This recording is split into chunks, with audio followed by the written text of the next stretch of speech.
Hi everyone, this is Johnny Cruz, and you are tuned in to Ugly Brown Boy Podcast. You can find me on all podcast platforms, YouTube, Instagram, and TikTok. Thank you for listening, and thank you for watching.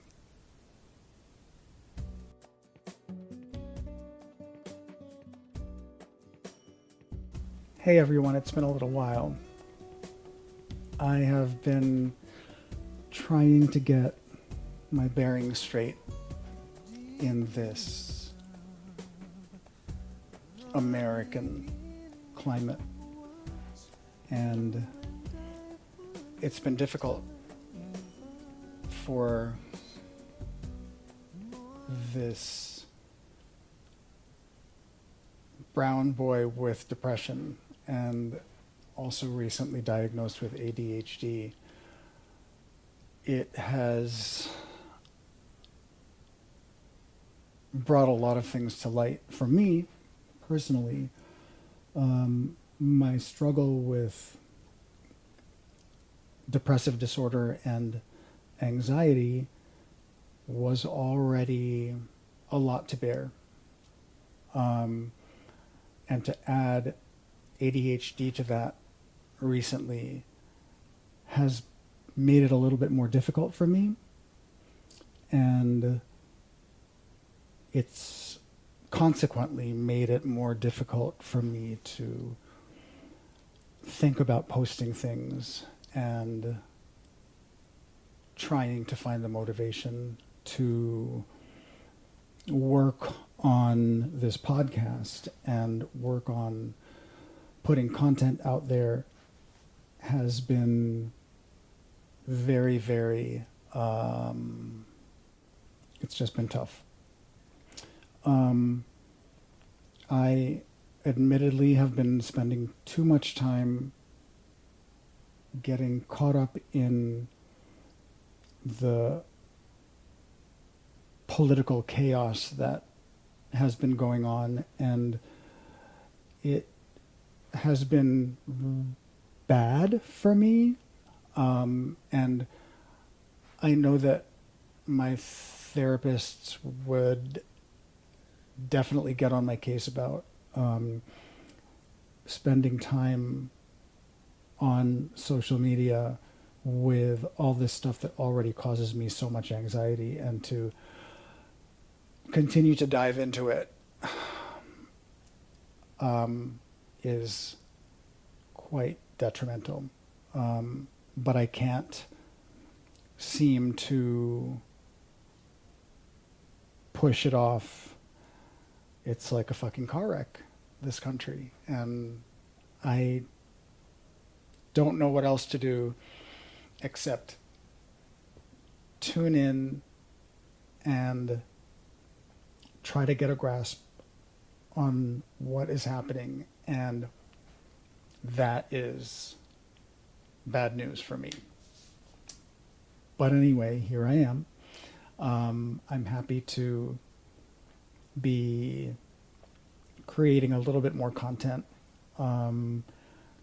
since I've been MIA for a few weeks. And amidst all of this, I try to find light in all the different corners. One of which I want to share with you today, because this particular page and this particular person brings me quite a great deal of perspective and light and joy, and she touches my heart, and she writes things that are very prolific, and I personalize things that she writes because she writes about the plight of the brown-skinned person and the things that I have had to deal with as a Filipino kid and now a Filipino adult, coming to terms with so much shit that I've had to deal with in my personal life and just existing in this country. But the screen name on her page is the Brown Psych, and her name is Dr. Marinette Asuncion Uy. And one of the pieces that she wrote that really touched me recently is entitled, "I once heard a Filipino elder say she was grateful we were colonized. I will never be." Now, this particular thing that she wrote was the first of many things that I've taken a deep dive into her page regarding, and there are many, many more that I'll go through in the future, but this is the first one that I discovered, and to me a very important one. I once heard a Filipino elder say she was grateful we were colonized. I will never be. "I'm grateful we were colonized," she said, almost as if it were a prayer. "Because we have English, because we have schools, because we have God. But what is a language if it costs us our native breath, our awit, our cuento, our chants to the forest and sea? What is schooling if it taught us to bleach our tongues and bow our heads before textbooks that erased our ancestors?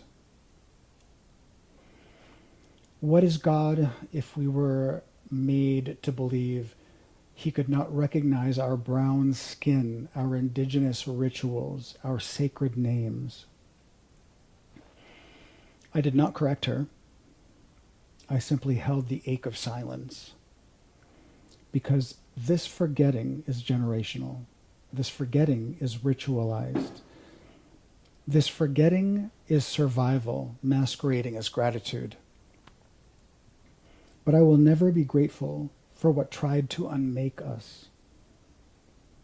How can I offer thanks to the empire that marched our men across the heat-scorched roads of Bataan, barefoot and starving, where the brother of my Lola disappeared into silence, swallowed by a war that was never his, conscripted by chains, not choice? How can I bow to a history that used our women as comfort, not companions, whose bodies were taken again and again as spoils of global war?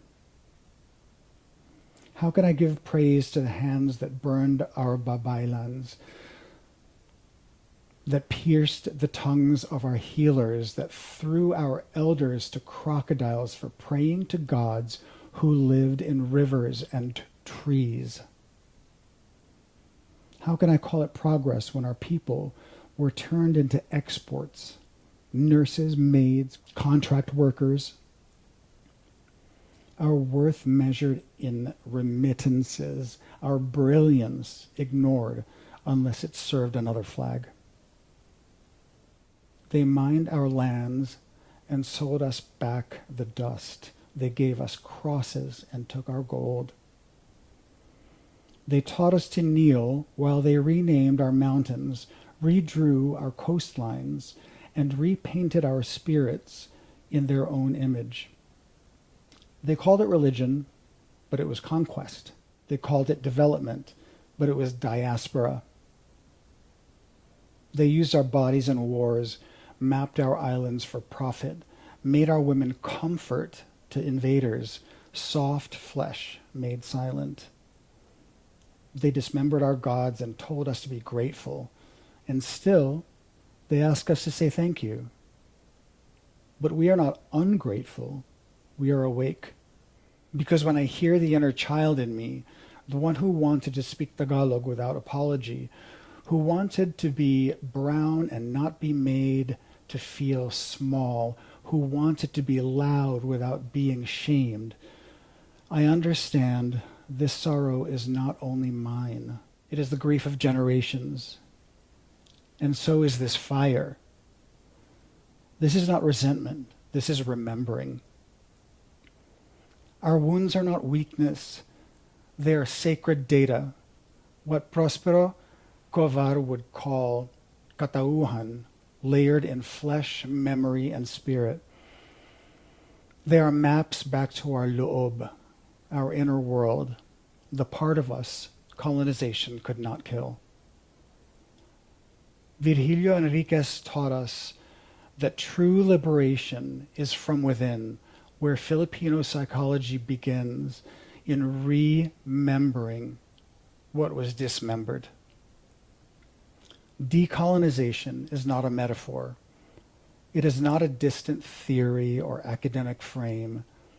It is the sacred labor of return to the soil that knew our names before we forgot them, to the language that once rocked us to sleep, to the lu'ub, the inner altar where our spirit has been waiting, patient and whole, to dignity that does not need permission to exist. Our inner children, tender, silenced, obedient, not by choice, but by survival. They tremble at the edge of the truth, aching to speak in voices that were once soft and brown and loud and unashamed. They do not need to be fixed. They need to be found. Because before they came, we were already enough. We were not missing anything, and now we do not rise in anger alone. We rise in remembrance, not to recreate what was, but to reclaim what still lives. We return with earth on our hands, songs in our mouths, grief in our bones, and the knowing that we were never truly lost, only waiting to be called home, together.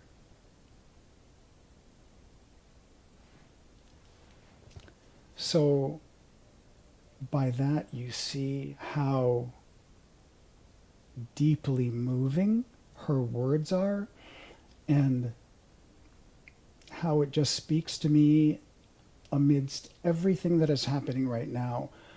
It calls us back, in my opinion, to our identity, which is being stripped away as we speak. Our non-white identities are being stripped away, left and right, everywhere we look. It's all being erased.